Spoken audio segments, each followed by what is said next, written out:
Chris Kehoe is Director of Planning with the Town of Courtland, and he is a member of many of our different task forces and our advocacy efforts dealing with post-Indian Point. And he has been on tour lately, and I caught him at one of our task force meetings sharing this presentation with everyone and anyone who will listen to talk about some long-range and perhaps more strategic a more strategic financial approach in response to Indian Point.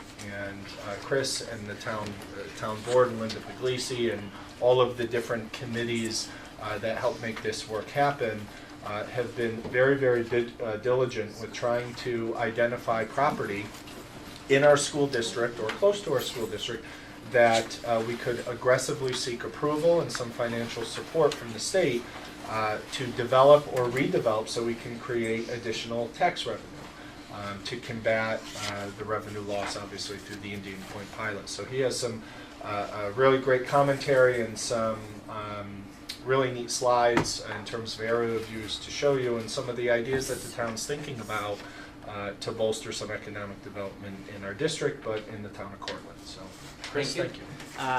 I've been with the town over 20 years, and you're all aware because you're local people, but the town of Cortland, Kruger's, Montrose, and Verplank are hamlets within the town of Cortland. So the planning and zoning district jurisdiction of the town of Cortland covers those hamlets, as well as Mohegan Lake and what we call Cortland Manor. The village of Buchanan and the village of Croton-on-Hudson have their own planning and zoning, so we have no control over what they do in those communities. They have their own planning boards. Planners in general, we do both short-term things and long-term things. The short-term things are small subdivisions, site plans, approving commercial buildings, approving changes of use from one type of use to another. Then we also do long-range things, studies, park planning, sidewalks, things like that. And the other thing that you're all aware of, the town is very complicated. I've been here a long time, but there also, as you know, 5 school districts that serve the town: Lakeland, Putt Valley, Croton, a little bit of Yorktown, and Hendrick Hudson. So all of these different development areas reside in different school districts. So that's something that we're very cognizant of, especially with Indian Point, trying to focus some of the development within the Hendrick Hudson School District.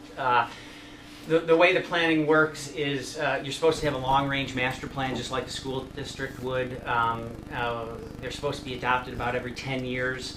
So under Supervisor Puglisi, there have been 3, 1991, 2003, and the most recent one, Envision Cortland, which was adopted in 2016. We started working on this plan before anyone was aware that Indian Point was, the closure was so imminent. I think there had been some idea that something was going to happen. But the focus of the master plan was on economic development even before we knew that the plant was closing. The previous master plans were more focused on open space preservation and environmental rules and regulations. This one has more of an economic development theme to it. And the master plan was about a 2-year process, several meetings, public outreach events, surveys were sent out. The plan is on our town website. It has about 200 policies, and it's a long-range goal for the town. It doesn't have any force of law behind it, but it sets broad ideas of what we want to accomplish in a whole variety of topics. But in this particular master plan, you can see the 4 development strategies that we focused on. And they all come about, because it's one of the buzzwords now, from a sustainability perspective, trying to figure out how to make economic development be environmentally conscious. So you'll see a lot of sustainability verbiage through the plan. The Waterfront District, Transit District, Cortland Boulevard, and Medical-Oriented District. And those are the 4 areas. And you know better than I the boundaries of the Hendrick Hudson School District, but the 2 areas that are in the Hen Hud District are the Transit-Oriented District and the Waterfront Sustainability Area of Verplank. There's another waterfront up in Ansville. That's the Lakeland School District, as well as the Medical-Oriented District in the Cortland Boulevard area. So after we adopted the plan, we have gone out and hired an economic development consultant that we've been working with for about a year. That's AKRF, they're out of White Plains in New York City, and then Kevin Dworka is their subcontractor. We've come up with a list of vacant and underutilized parcels. I'm always cautious with the list of vacant and underutilized parcels. If they're vacant now, there's probably a reason that they're vacant. A lot of them are heavily environmentally constrained, wetlands, steep slopes. As you probably well know, most of the town of Courtland does not have a central sewer system. It's very hard to develop when you don't have central sewers if you're on septic.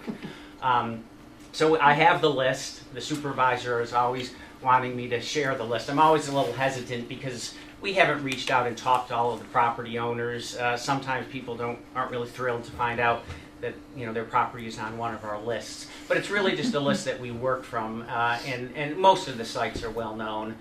Our economic consultant has presented to the town board. In addition, they just presented Monday night. So we're trying to take this to the next stage and start wrapping it up. And we've met with several of the property owners. The idea behind the current economic development strategy is we're identifying the sites, generally speaking, in these 4 development areas, and then we're finding specific sites that we want to concentrate on, and then we're supposed to figure out a way to package and promote and actually get development to happen. So this is the Waterfront Sustainability District in Verplank, which is in the Hen Hud School District. Verplank is interesting. It has so much opportunity along the riverfront, and we've spent about 20 years, right when I got here back in the early 90s, so the mid-90s, they had just acquired what they call the Steamboat Riverfront Park, and we spent a lot of time with what we would call more passive development.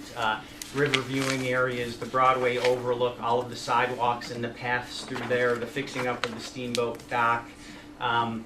I think it was a little controversial, but we have finally relocated everyone from the trailer park. That took us a long time down there. They were permitted to stay. The town owned the property. They had a life estate, and they were permitted to stay until the owner died. And then when he died, they had 10 additional years, and it expired in 2016. And just within the past couple months, the last 2 people were relocated from the site. And that opens up another area for potential development. All of the stuff along the waterfront at the bottom of the parcel is owned by the town. Some of the other highlighted parcels are privately owned. We're really focusing some future development on what we would call the quarry site, which the town has acquired, which is above those 2 pink highlighted areas.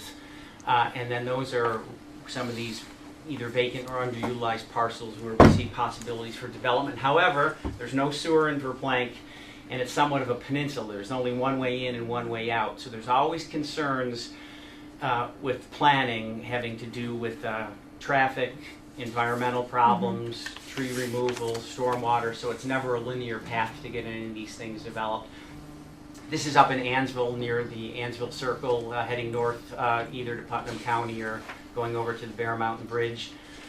That's the Lakeland School District. That's not the most attractive way to come into the town of Courtland. There's a lot of contractors' yards types uses in there. A lot of times contractor yards go to where there is no water and sewer.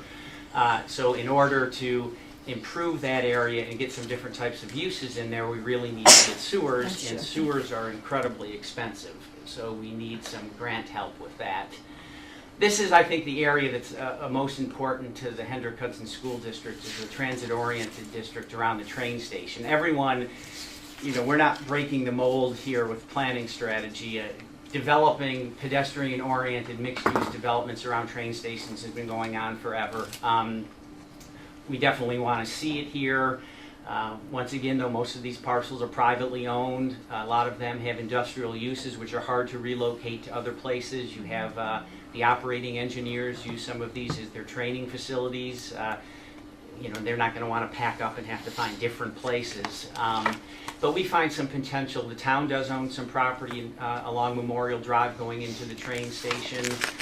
There are some vacant parcels in there. Many of you may be familiar with what we call the Watch Hill parcel. It's about 9 acres. It's always been owned by the Santucci family down.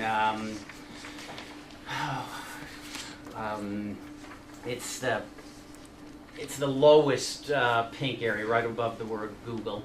But that's been split zoned, and once again that's been a problem. The front is commercial, the back is residential. Projects proposed on that site have been controversial in the past. We're always applying for grants. We're going to be constructing sidewalks in the area. As you know, the road has been dug up for a long time. It's been utility work, so the road is supposed to be repaved next year. The town can do some minimal things with streetscape improvements, and we do work with the Montrose Business Association, but larger scale projects and developments will once again require sewage, and that's complicated. We can try to coordinate with the Village of Buchanan. They have a treatment plant. There's some private treatment plants in there. The Round Top development has a package plant, so we're always looking at options in there. And then obviously what we would consider sort of our main commercial core in the town of Courtland, which is Route 6 or Courtland Boulevard. And just as an example in there, the Courtland Crossing Shopping Center, which has just opened up, it was estimated during the environmental analysis that total tax revenue to the town would be 1.1 to 1.3 million. And when we say tax revenue to the town, as you know, that large portion of that is to the school district. I think it's 70, 20, and 10 or something, the breakup. So those are the numbers that come in on these big types of projects. Route 6 has sewers in most of the areas. That's one of the reasons why it's easier to develop up there, and Route 6, as you know, has been widened over the years to be 4 lanes in many places. So the Courtland Crossing has just been finished. The other highlighted piece up there towards the top on the south side of Route 6 is what we call Pond View. That's been approved. It was old cabins which have been removed, and now it's proposed for 56 new units of housing. That other big shaded piece is what we would call the Mendelowitz property, but that is extremely steeply sloped and has been vacant forever, so that'll be difficult to redevelop. And obviously we've now turned our attention to backfilling the empty ShopRite store, since they just moved down the road to the new ShopRite store, which the new ShopRite store is wonderful, but we were a little disappointed that the main tenant in there was taking a tenant from just down the road. So we're focusing on that. And then this is the other big thing we've been working on for a long time. Once again, it's in the Lakeland School District, but when New York Presbyterian purchased the Hudson Valley Hospital Center, they brought many improvements to the site, new medical office building, many new doctors. So we figured, one of the interesting things about the hospital is zoned residential. So every time the hospital wants to do something, they have to come in and get a special permit. So we wanted to create this medical-oriented district around the hospital. Those highlighted parcels are actually have development proposals on them for 100,000 square feet of medical office, an assisted living facility, a hotel, a lot of residential units, maybe too many residential units, and some small-scale retail. They're currently working on their environmental impact statements on those projects, and we have some problems with Route 202. It's a state highway, so the state DOT has to approve everything, and it's a busy road with some traffic congestion. But the hope is maybe in 2019 some approvals could be given to some of those projects. This is the type of stuff we've been working on with our economic consultant. Just picking the sites, analyzing the sites. You're familiar with this. It's the train station. The roller hockey rink, which may be underutilized, which is on town property. Some of those other parcels, the small ones, are owned by the town. That's the former Bobby Tall property is what we call it, which is now sort of a staging area for some of the pipeline work. So we analyze these pieces with our economic consultant, try to come up with some ideas. This is real 10,000 level stuff, just ideas. The next stage is to get the consultant to actually start working on a one-to-one basis with the property owners. As I mentioned, backfilling the ShopRite site is something that we're really working on. The interesting thing about the ShopRite store is I believe ShopRite has to continue to pay the owner of that property for a couple more years, even though they've moved out of the site. So ShopRite would like a new tenant to get in there so ShopRite can stop paying, but the owner may not be as motivated as we would like. But some of these ideas, food halls, entertainment complexes, we're open to any ideas for the ShopRite site, and we're talking constantly with the owner of that property.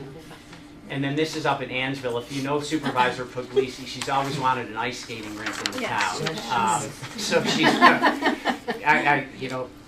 every day we're mentioning the need for an ice skating rink. So this is just a conceptual rendering. That's what we would call the George Liasco's property. It's the Courtland Colonial restaurant is in the corner. He removed all the rock there years ago.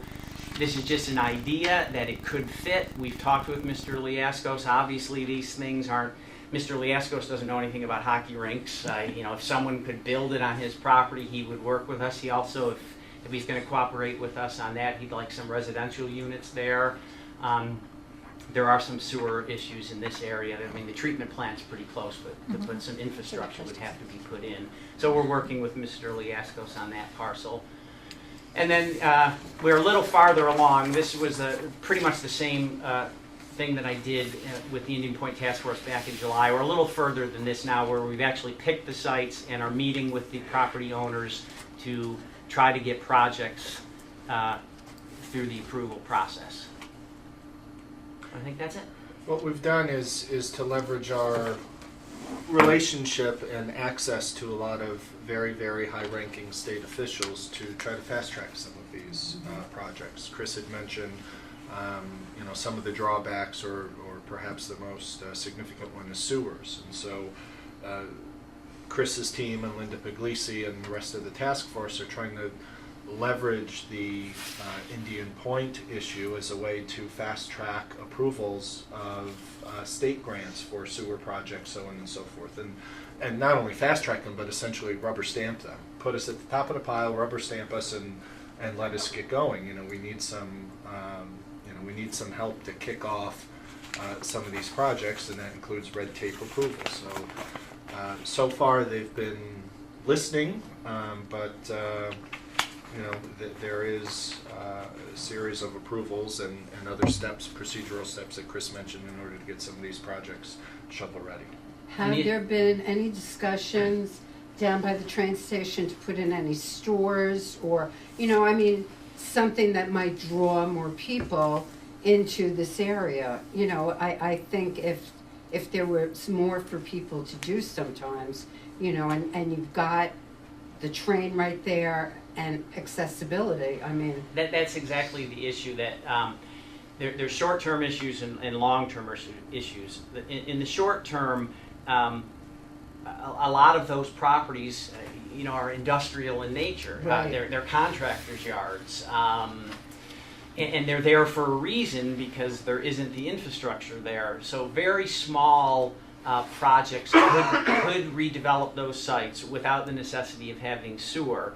But the longer range plan is to try to do the transit-oriented development. You need someone to go first, and then the idea would be that some of these what we would consider underutilized parcels would then sell, and then you could get a big, larger scale redevelopment going.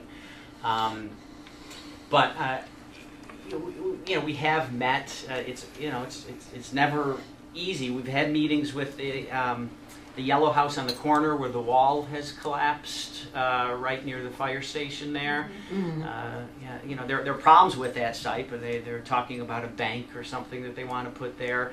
And we meet almost every day, and you know, for every 100 meetings we have with somebody, maybe 10 of them even make it to the planning board, and then, you know, only a couple of them end up going through the process. And that's what we're trying to change, to figure out a way to get more things going. But for everyone that wants a development, there's at least one person that doesn't want a development. Right.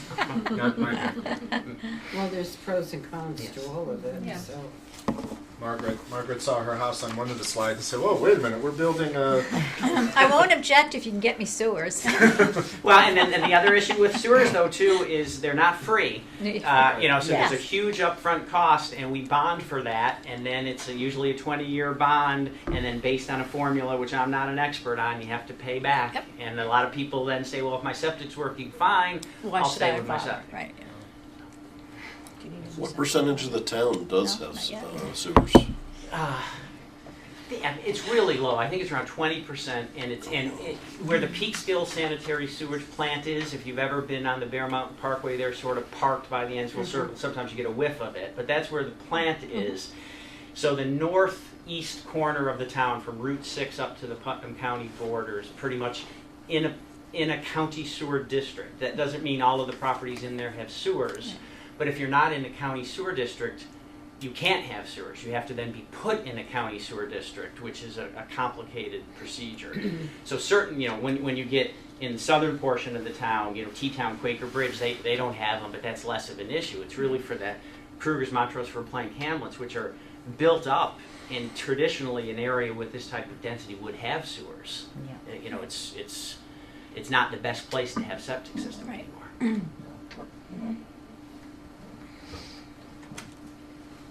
All right. Thank you. Any other questions for Chris? All right, thank you. Thank you. Thank you so Yeah. much. Thank you.